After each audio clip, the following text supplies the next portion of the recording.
This guy's great. He's recently been featured at the prestigious San Francisco Comedy Festival, and I've seen him working all over New York. He's great. Matt Daly, everybody. Give it up.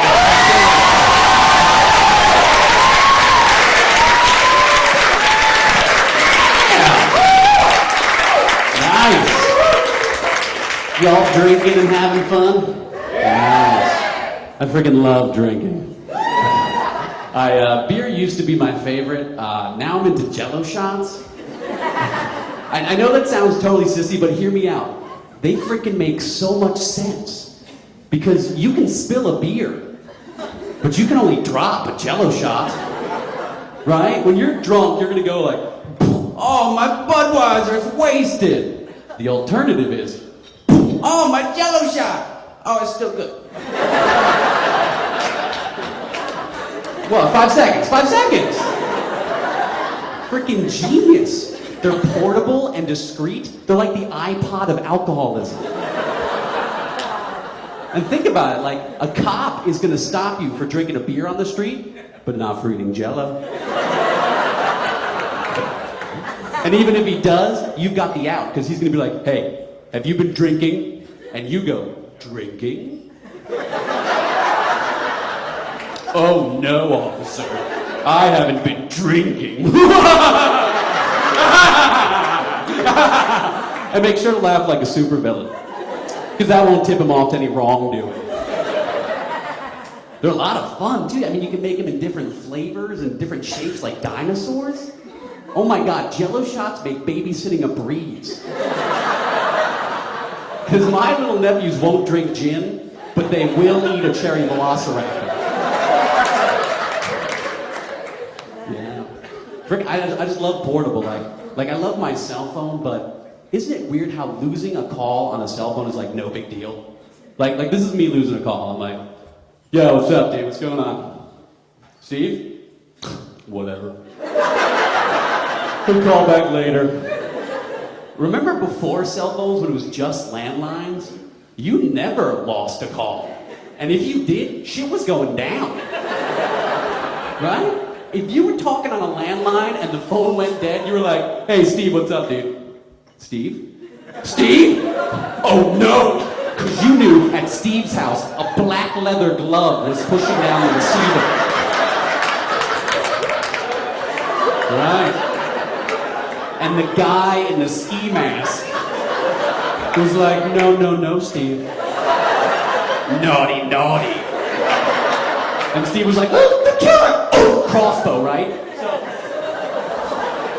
oh my God. The next time you lose a cell phone call, freaking show someone you love them. Call them right back and be like, oh my God, are you okay? Did someone shoot you with a crossbow? Your friend's gonna be like, no, I just lost reception. I was so worried about you. Nah, it's just, I get really bad reception here in your closet. I can hardly hear you through my ski mask. Oh, by the way, I'm behind you.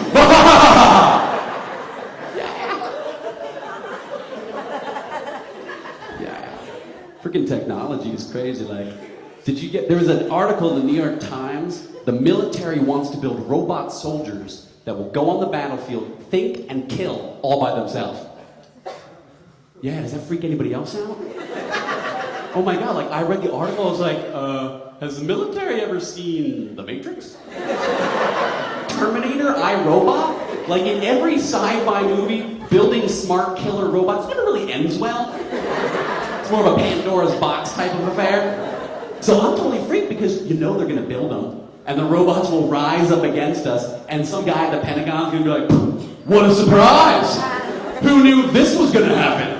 You know who freaking knew? Blockbuster Video. Oh, and guess who else? The robots, because you made them smart. And freaking George Bush is gonna lead us through the brave new world. We in trouble, y'all. Oh my God, like, did you see him when he was down in Argentina making a speech on television? He goes, we do not torture. And then he immediately negates that statement by continuing to speak. Right?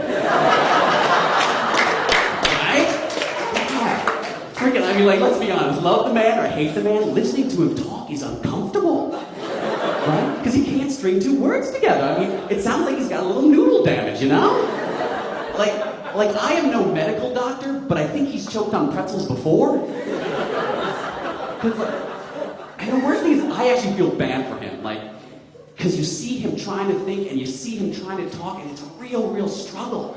Like, the feeling I get watching George Bush talk is the same feeling I get watching that nature special when the little baby turtles are trying to make it to the ocean before the snakes get them. I'm like, come on, little fella, you can do it!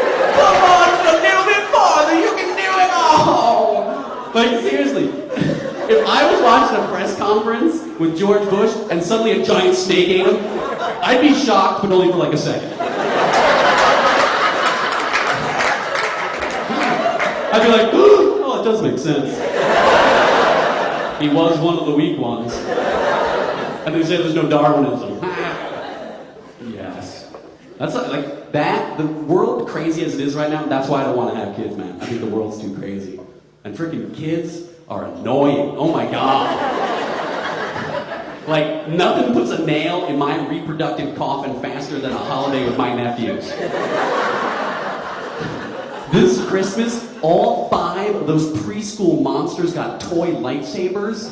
Marked man.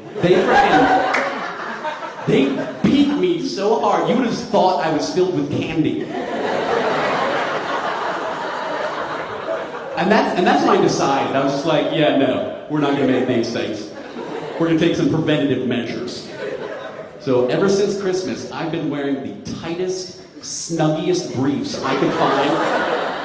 And I spend an hour every day sitting in the hot tub of my gym boiling those boards down. That's right, kill the gametes, people, that's my mission. Hey man, I'm freaking poor, I can't afford a vasectomy, I need to kind of like do it yourself.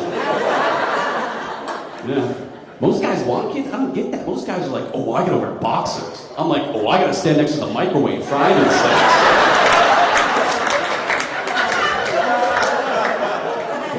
I'll do whatever it takes. Like, I'm going to the dentist tomorrow, I got this toothache. When he leaves the room for the x-ray, I'm moving the machine. Alright, dude, I'll see you all right. Okay.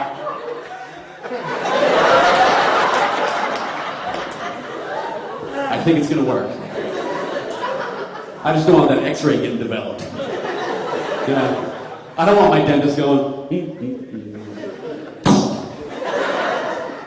well, here's what's causing all the problems. Look what's in your mouth.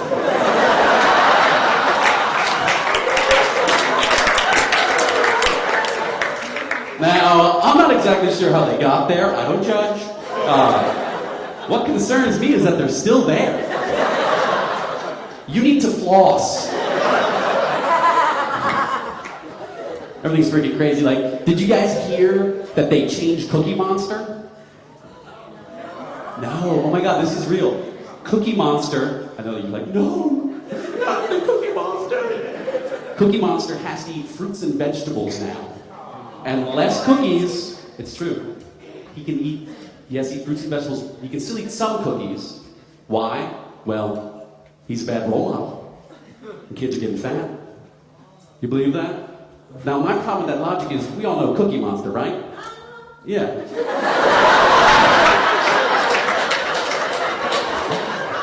She's like, I sure do. Cousins.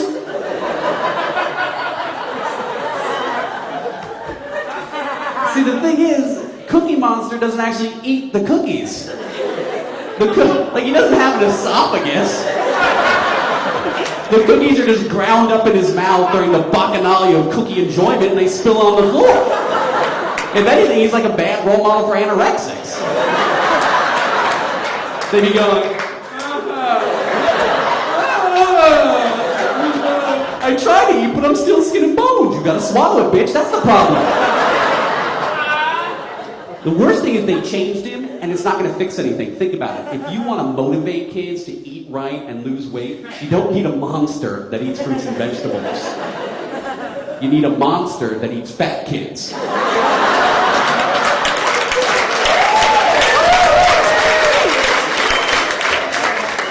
Scare those chubbers straight, that's what I say.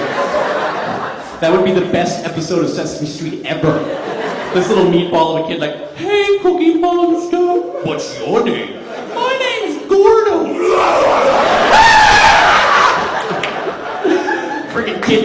terrified. They're running from their TV sets. But at least they're running. At least they're running. Thank you very much.